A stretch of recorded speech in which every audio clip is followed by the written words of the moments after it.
Bonjour tout le monde, me voici de retour avec un nouvel update lecture. J'ai décidé de les faire les mercredis parce que c'est un tout petit moment que j'ai tranquille sans les enfants. Voilà, alors pour commencer, je vais vous présenter le livre Les yeux de Sophie, écrit par Jojo Moyes aux éditions Milady. Donc Jojo Moyes est une autrice que vraiment j'adore. Elle a écrit, alors moi j'ai commencé avec le premier qui s'appelle, enfin le premier que j'ai lu, c'est Avant toi et après toi. Donc ça, Avant toi, ça a été adapté en film. Et c'est l'histoire d'une jeune fille qui va s'occuper d'une personne tétraplégique. Voilà, donc c'est l'histoire en gros. J'avais beaucoup aimé cette histoire, j'en ai lu d'autres. Mes préférés, c'est La baie des baleines et Les fiancés du Pacifique, mais aussi La lettre de son amant. Ce sont trois très beaux livres. Peut-être que je vous les présenterai un jour dans un podcast. En attendant, là, on est là pour parler du livre Les yeux de Sophie de Jojo Moyes. Donc, c'est l'histoire de Sophie ça se passe pendant la Première Guerre mondiale, ce qui est assez rare parce qu'en général les livres sont plutôt sur la Deuxième Guerre mondiale. Donc c'est l'histoire de Sophie et sa sœur qui tiennent un hôtel-restaurant dans le nord de la France. Et ça commence comme ça, en fait, pendant la guerre, je crois que c'est en 1916,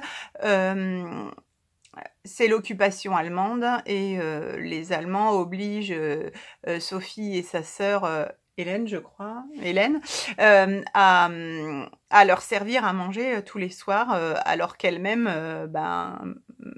meurt de faim parce que il y a des grosses restrictions. Donc elle passe pour une vendue, pour une traître, parce qu'elle leur fait à manger alors qu'elle n'a pas vraiment le choix.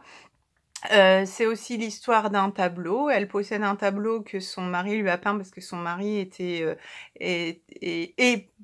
peintre d'une école assez renommée, on va dire.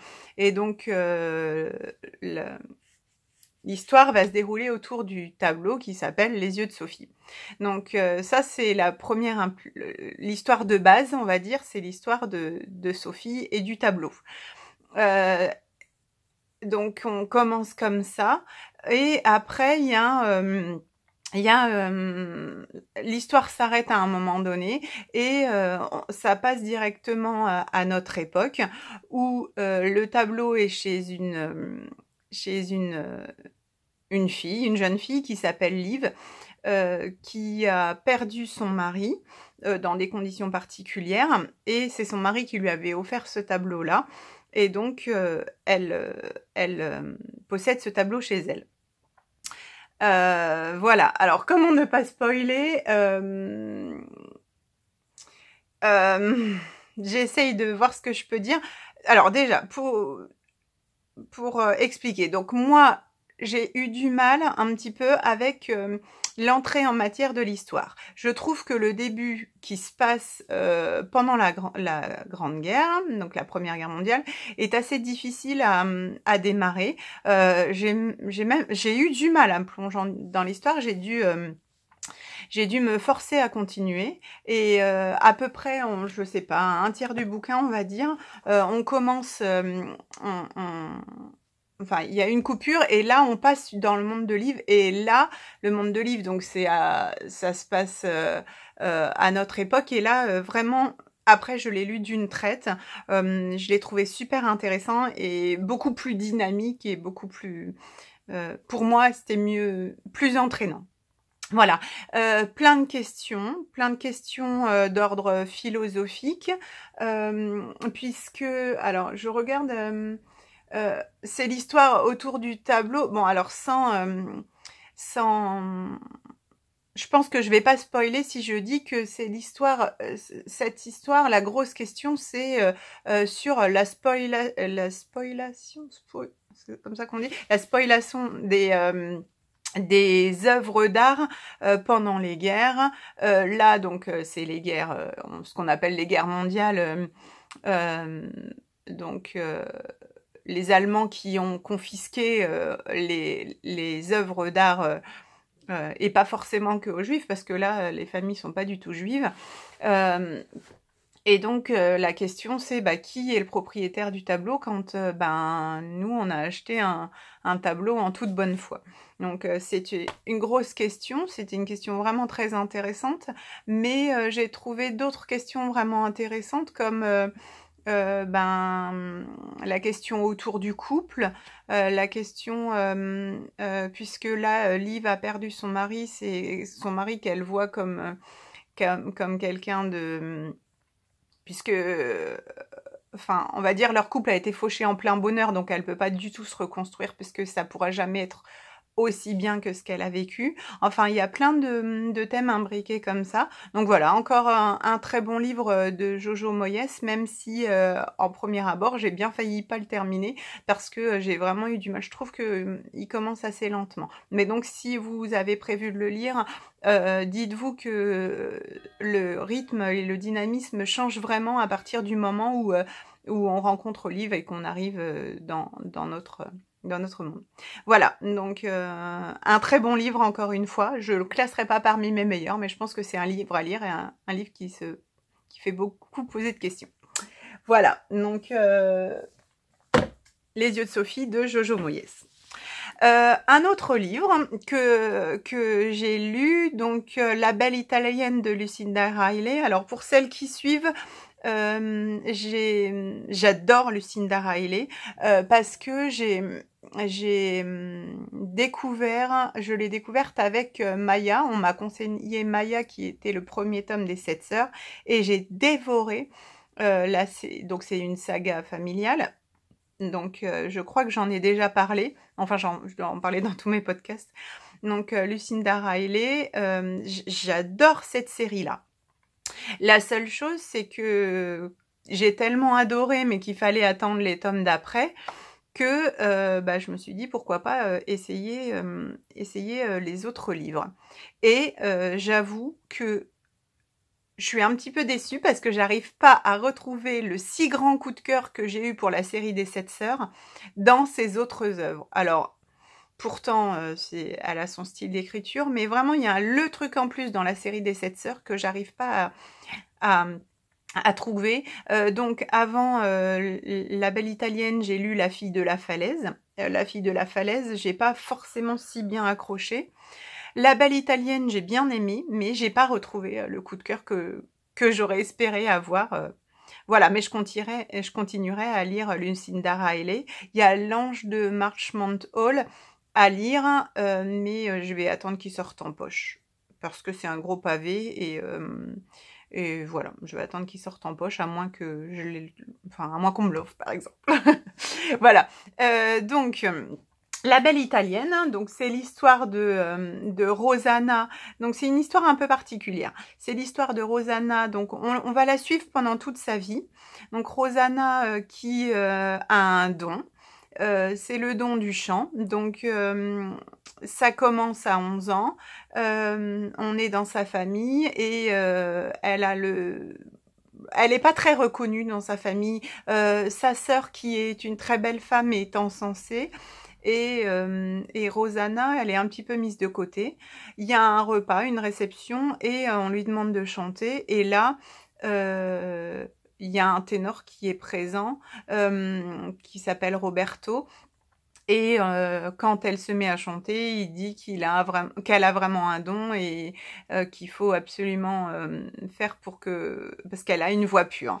Donc son frère à Rosanna qui est là va tout faire pour qu'elle puisse chanter et prendre des cours de chant. Et donc effectivement, elle a un don, donc on va la suivre dans sa carrière où par plusieurs fois, elle va rencontrer Roberto, le ténor qu'elle avait rencontré quand elle avait 11 ans. Roberto qui a une très très mauvaise réputation auprès des femmes parce que il les utilise voilà, et il les jette. Donc c'est une histoire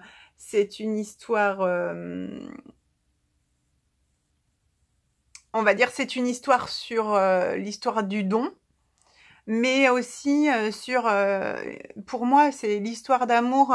C'est est-ce que c'est bien que l'histoire, enfin que l'amour soit fusionnel? Est-ce que ça apporte? Est-ce que ça fait pas plus de mal? Enfin, il y a toute cette thématique de la question de la fusion. Est-ce que finalement, même si on aime quelqu'un terriblement et passionnément, est-ce qu'on est fait pour vivre avec? C'est vraiment la question. Donc voilà, c'est un livre assez puissant au niveau des questionnements. Par contre, je crois que j'ai été déçue parce qu'on ne voyage pas beaucoup. Enfin, il n'y a pas beaucoup des descriptions. Elle va à New York, elle est italienne, elle va à New York, elle va à Londres, elle voyage. Mais finalement, nous, on voyage pas beaucoup avec elle. C'est surtout l'histoire, on va dire, c'est surtout l'histoire d'amour. C'est une romance romancée. Mais on parle pas beaucoup du voyage.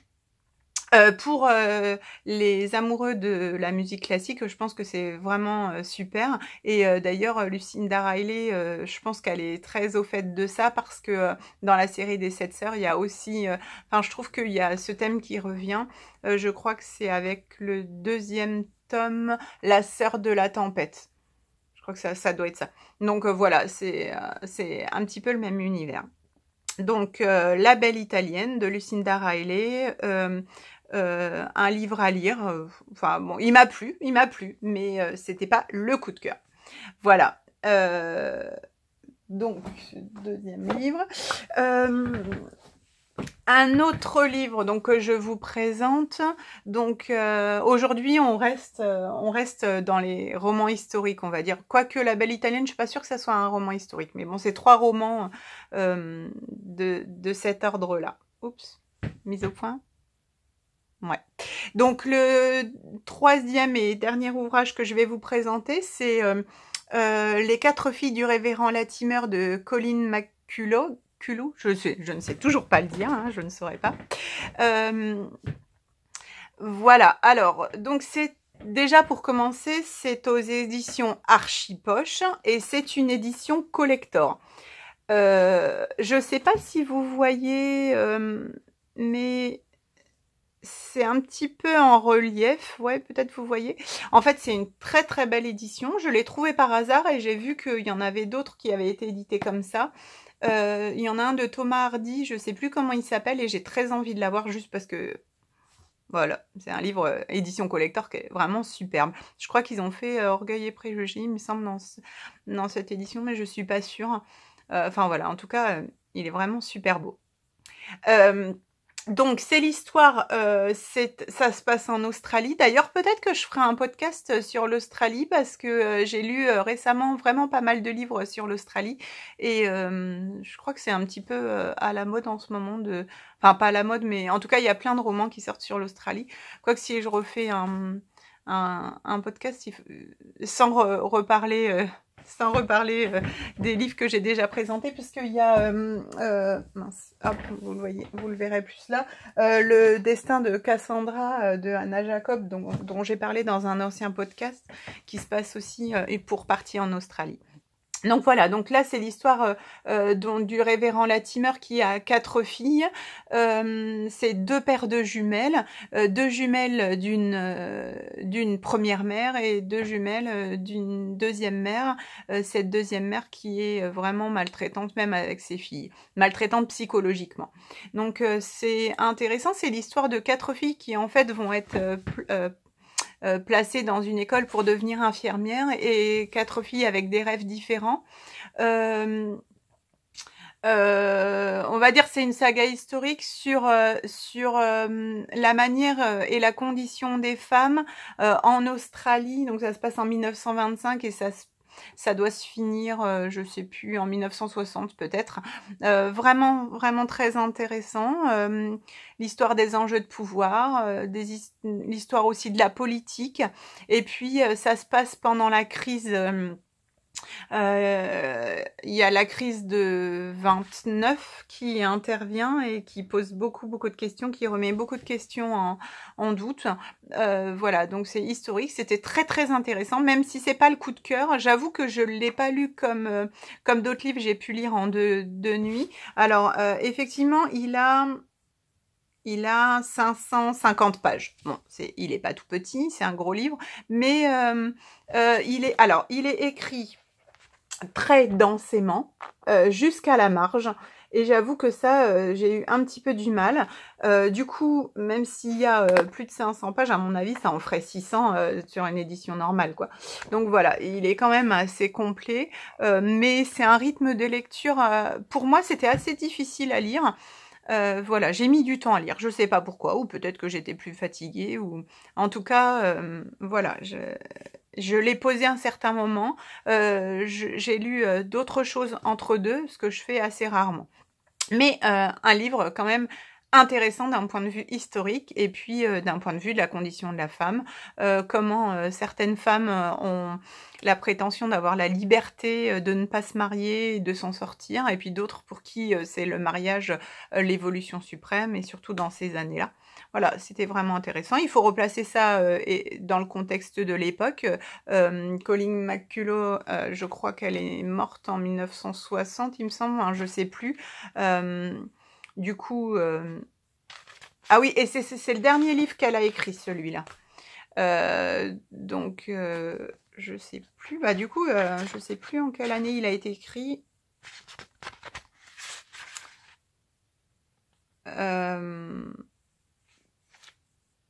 Non, bah, je sais plus, je vous dis des bêtises, c'était pas en 60. En 2015, je vous dis n'importe quoi. Mais il faut replacer dans le contexte de l'époque de la fin de l'écriture du livre, quoi. Voilà. Je vous ai dit une bêtise. Elle est morte en 2015 et c'est son dernier roman. C'est elle qui a écrit, je crois, Les oiseaux se cachent pour mourir. Voilà. Elle est très connue pour ça. Voilà. Donc ça, c'était les livres que je voulais vous présenter. Je vais essayer de ne pas vous en présenter trop parce que je ne veux pas faire des podcasts à rallonge. Je suis en train de lire Le Club de l'ours polaire. Il me reste une 30aine de pages. C'est chez Gallimard Jeunesse. C'est vraiment un très beau livre. Par contre, je ne suis pas passionnée. Voilà, je m'attendais à avoir quelque chose de l'ordre de... Enfin, ils disent entre Narnia... Narnia, c'était vraiment un gros coup de cœur. Là, ils disent que c'est de l'ordre de Narnia. Pour moi, c'est vraiment beaucoup plus jeune, quoi. À partir de 9 ans. Et voilà, je trouve que c'est pas hyper évolué comme... pas comme Harry Potter, etc. Et ma prochaine lecture, ça sera une lecture commune avec Mylène. Coucou encore. Les Royaumes du Nord de Philippe Pullman. Étant donné que ni elle ni moi on sait ce que c'est une lecture commune, on a dit qu'on se lirait un chapitre par jour pendant tout le mois de février. Voilà. Si vous voulez nous indiquer comment ça se passe une lecture commune en principe. Enfin, je crois qu'on fait ce qu'on veut, mais voilà. Un podcast encore une fois un peu brouillon, mais je vais m'améliorer au fil du temps. J'ai lu tous ces livres-là au mois de janvier. Si je fais un petit bilan, j'ai lu 31 livres au mois de janvier. Là, ils sont pas tous là, parce qu'il y en a que j'ai pris à la bibliothèque et d'autres que j'ai prêté à ma mère. Donc 31 livres ou romans, plus les carnets de cerises, donc une BD. Voilà, donc au février, je crois que ce sera beaucoup moins, puisqu'il n'y a pas... Ah si, il y a des vacances en février. Enfin, on verra le rythme. On verra ce que je fais. Voilà, je vous souhaite une très bonne journée et puis à bientôt.